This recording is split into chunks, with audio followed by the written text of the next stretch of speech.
অনেকে অনেক নাক সিটকিয়ে বলে আমি পাঙাশ মাছ খাই না। পাঙাশ মাছ আমার একদমই পছন্দ না। পাঙাশ মাছে কি যেন একটা খায়।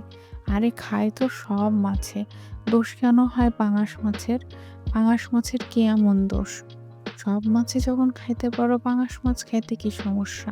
তাছাড়া পাঙাশ মাছ অনেক পুষ্টিকর একটা মাছ। পাঙাশ মাছের তেল এটা শরীরের জন্য অনেক ভালো এবং পাঙাশ মাছে থাকে ওমেগা 3 যেটা কিনা শরীরের জন্য, স্বাস্থ্যের জন্য খুবই ভালো। আমার কাছে কিন্তু রুই, কাতলা, কার্প এর থেকে পাঙাশ মাছটা অনেক বেশি পছন্দ। আমি পাঙাশ মাছ পছন্দ করি এবং এখানে আমি পাঙাশ মাছ রান্না করেছি আমার খুবই ফেভারিট কুমড়ো বড়ি দিয়ে। কুমড়ো বড়ি সচরাচর সবাই চেনে না। আমাদের অঞ্চলে কুমড়ো বড়িটা খুব বিখ্যাত। শীতকাল আসবে আর কুমড়ো বড়ি বানানো হবে না এমনটা কখনো হয়ইনি। কুমড়ো বড়ি দিয়ে পাঙাশ মাছ রান্না করার যে কম্বিনেশনটা, এটা যদি না খান আপনারা তাহলে আসলে আপনারা অনেক বড় একটা জিনিস মিস করেছেন। আমি আপনাদেরকে বলব আপনারা পাঙাশ মাছটা এভাবে রান্না করে খান। পাঙাশ মাছটা যদি আপনারা একটুখানি লেবু এবং লবণ দিয়ে ভালো করে মিশিয়ে কিছুক্ষণ রেখে দেন ১০-১৫ মিনিটের জন্য এবং দেখা যাচ্ছে যে আপনারা এটা তারপরে খুব ভালো করে কয়েকবার ধুয়ে নিলেন। আপনারা চাইলে হালকা কুসুম গরম পানিতেও মাছটা কয়েকবার ধুয়ে নিতে পারেন এবং মাছটা একদম যখন আস্ত থাকবে তখন একটু আপনারা ভালো করে মাছের গাটা ডলে ধুয়ে নিতে পারেন। তাতে কালো, কালো যেটা যে স্তরটা থাকে মাছের উপর ওটা চলে যাবে। তাতে দেখতে একটু ভালো দেখাবে। কালোটা একটু কম দেখাবে। আপনাদের আমার খারাপ লাগে না, আপনাদের একটু ভালো লাগবে। তো যাই হোক, আপনাদেরকে একটু কিছু টিপস দেওয়ার চেষ্টা করলাম শুরুতেই। তাহলে এখন চলেন পুরো রেসিপিটা আপনাদের কাছে শেয়ার করি। আমার মনে হয় এমনভাবে আপনারা যদি রান্না করেন, আপনারা পাঙাশ মাছের ফ্যান হয়ে যাবেন এবং বাজারে পাঙাশ মাছের দাম আরও হু, হু করে বেড়ে যাবেন। আর আপনারা যারা পাঙাশ মাছ না খান তারা বেশ ভালোই করেন। আমরা যারা পাঙাশ মাছ প্রেমী আমরা একটু ভালো কম দামে পাঙাশ মাছ খেতে পারি আরকি। যাই হোক তাহলে চলেন পুরো রেসিপিটা দেখে নিই।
কুমড়ো বড়ি এটার মেইন ইনগ্রেডিয়েন্টস হচ্ছে গিয়ে কুমড়ো, পাকা কুমড়ো এবং আম ডাল। শীতকালে আমরা এটা বানিয়ে থাকি। এটা অনেক ফ্লেভারফুল একটা আ ডিশ। এটা দিয়ে মাছ রান্না করলে মাছের ভিতর অনেক সুন্দর একটা ফ্লেভার অ্যাড হয়। তো চলুন আমরা পুরো রান্নায় চলে যাই। আমরা কড়াইতে তেল নিয়ে নিয়েছি। এখানে ২ টেবিল চামচের থেকে একটু বেশি তেল আছে। কারণ আমি বেশি তেল ইউজ করেছি। এই বড়িটা অনেকটা তেল চুষে নেবে ভাজতে, ভাজতে। বড়িটাকে সর্বপ্রথম একটু ব্রাউনিশ করে ভাজতে হবে। একটু অল্প আঁচে একটু সময় নিয়ে আস্তে ধীরে এই বড়িটা ভেজে নিতে হবে। এই বড়িটা যে আমি যেহেতু অল্প তরকারি রান্না করছি তাই আমি এই বড়িটাকে তুলে নিব না। এই বড়িটার সাথে আমি মশলাটা কষিয়ে নিব। যদি এখানে আপনারা বেশি তরকারি রান্না করেন তাহলে বড়িটাকে তুলে নিয়ে রাখবেন এবং মশলাটা কষানোর পরে আপনারা পরবর্তীতে বড়িটা দিবেন, না হলে বড়িটা গলে যাওয়ার সম্ভাবনা থাকে।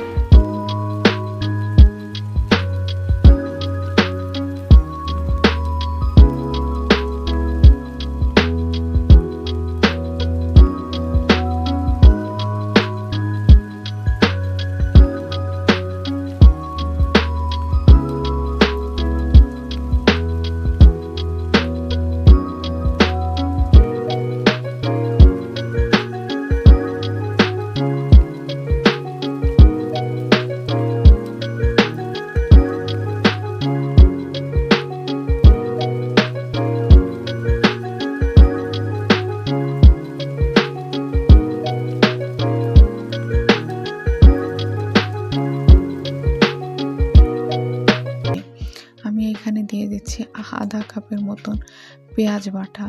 তারপর এখানে আমি দিয়ে দিচ্ছি লবণ, হলুদের গুঁড়া, এটা পরিমাণ মতনই আমি দিয়ে দিচ্ছি। তারপর দিয়ে দিচ্ছি আমি 1 চা চামচের মতন মরিচের গুঁড়া। তারপর আমি এখানে দিয়ে দিচ্ছি ধনিয়ার গুঁড়া, 1 চা চামচের মতন জিরার গুঁড়া, 1 চা চামচের মতন। তারপর আমি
এটাকে খুব ভালো করে একটু কষিয়ে নিব। একটু যে ব্লেন্ডারটা দিয়ে আমি ব্লেন্ড করেছি মশলা, ওই ব্লেন্ডারটার ভিতরে একটু পানি দিয়ে আমি মশলাটা কষাতে দিয়ে দিব। মশলাটা খুব ভালো করে কষাবো যাতে মশলাটার ভিতরে কোনো গন্ধ না থাকে। আমি ঢাকা দিয়ে দিচ্ছি।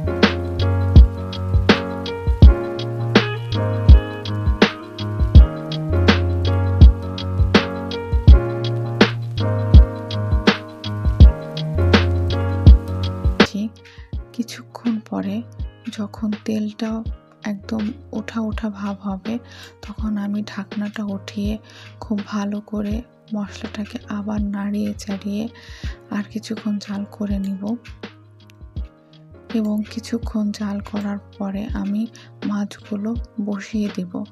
সুন্দর করে আমি একটা একটা মাছ পাতিয়ে দিব মশলাটার উপর। তারপর আমি এটাকে একটু ঢাকা দিয়ে জাল করে নিব।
একটু জাল হয়ে গেলে আমি এটাকে উঠিয়ে আবার উল্টিয়ে অন্য পাশটা একটু জাল হওয়ার জন্য রেখে দেব।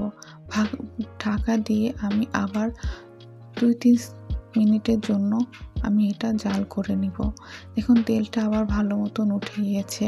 তারপর আমি এখানে পানি দিয়ে দিব মাছটা ভালো করে সিদ্ধ হওয়ার জন্য।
আমাদের মাছটা বেশ ভালো মতনই সিদ্ধ হয়ে গেছে এবং আমি এখানে পানি অ্যাড করে নিব এবং এই পানিটা আমি ঝোলের পানি হিসেবে ব্যবহার করব।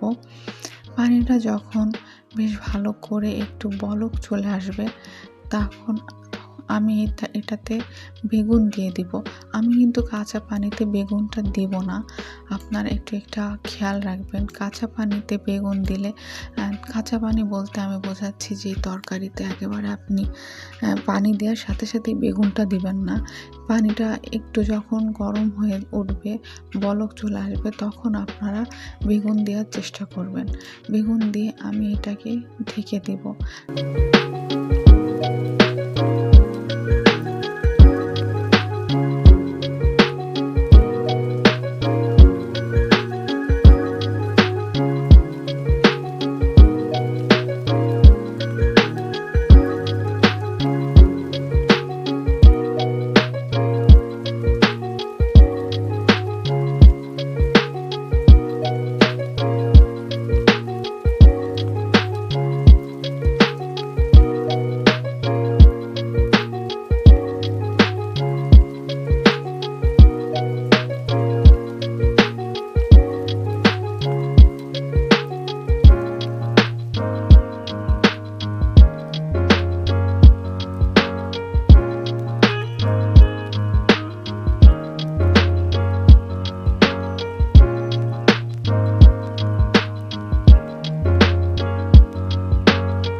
ঢাকা দিয়ে আমি 10 মিনিট রান্না করে নেব।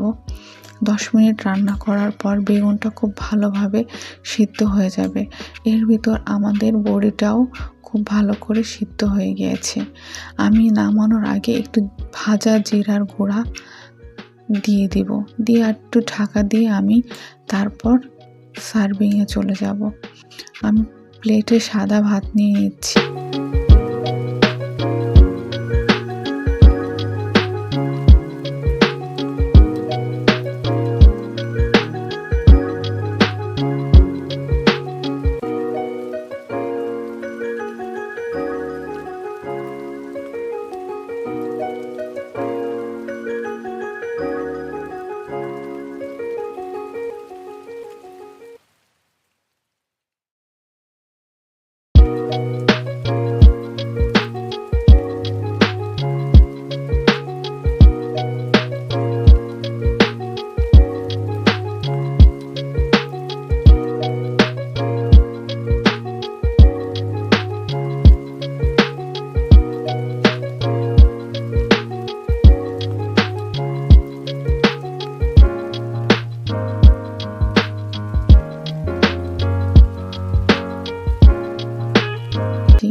ভাতের সাথে মাছের একটা যে কম্বিনেশন, তার কারণে আমরা মাছে ভাতে বাঙালি।